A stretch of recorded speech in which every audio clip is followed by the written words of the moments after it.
ஸ்தோத்திரம் மம்மி. கர்த்தருக்கு ஸ்தோத்திரம். ஜிஜுமா வாங்க. என்ன ஏதோ டவுட்ல வந்திருக்க மாதிரி இருக்கே? அது நான் இப்ப எல்லாமே படிச்சுட்டேன். ஆனா எனக்கு எக்ஸாம் எழுதும்போது ஒரு மாதிரி கலக்கமா பயமா இருக்கு.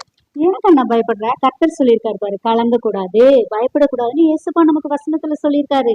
அதனால நீ கலங்க கூடாது, நீ பயப்படக்கூடாது. படிச்சுட்ட, இயேசுப்பா உனக்கு உதவி செய்வார், வெற்றியை தருவார். இப்பதான் மம்மி ஒரு மாதிரி ஃப்ரீயா இருக்கு. Very good. கர்த்தர் உன்னோடு இருக்கிறார். சரியா? பெரியமானவர்களே, இந்த நாளிலே ஆண்டவராகிய கர்த்தர் நமக்கு கொடுக்கிறதான வசனம் ஏசாயா 44 அதிகாரம் 8 வசனம். நீங்கள் கலங்காமலும் பயப்படாமலும் இருங்கள். ஆமென். பிரியமானவர்களே, நீங்க கலங்க கூடாது, பயப்படக்கூடாது. ஏசப்பா சொல்லிட்டாரு. ஏசப்பா சொன்னதுதான். நீங்க கலங்க கூடாதுன்னா நம்ம கலங்கவே கூடாது, பயப்படக்கூடாதுன்னா பயப்படவே கூடாது. ஏன்னா ஆண்டவருடைய வார்த்தையை நம்ம கேட்டு நடக்கும்பொழுது நமக்கு ஒரு சமாதானம், நம்ம மைண்ட் ஃப்ரீயா இருக்கும், நம்முடைய மனசு ஃப்ரீயா இருக்கும், நம்ம நிம்மதியா இருப்போம். அதனால நீங்க கரெக்டா வந்துட்டு இருக்கீங்க, கர்த்தருக்குள்ள இருக்கீங்க, கர்த்தருடைய வழியில இருக்கீங்க, ஏசப்பா சொல்ற பிரகாரம் இருக்கீங்க, உங்க மனசாட்சிக்கு பயந்து நடக்கிறீங்க அப்படின்னா நீங்க கலங்கவே கூடாது, பயப்படவே கூடாது. பிரியமானவர்களே, கர்த்தர் உங்களோடு இருக்கிறார்.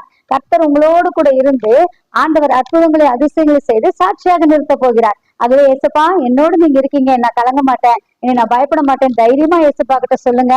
ஆண்டவராக இயேசு கிறிஸ்து நாள் முழுவதும் உங்களை ஆசீர்வதித்து வழி நடத்துவாராக. ஆமென்.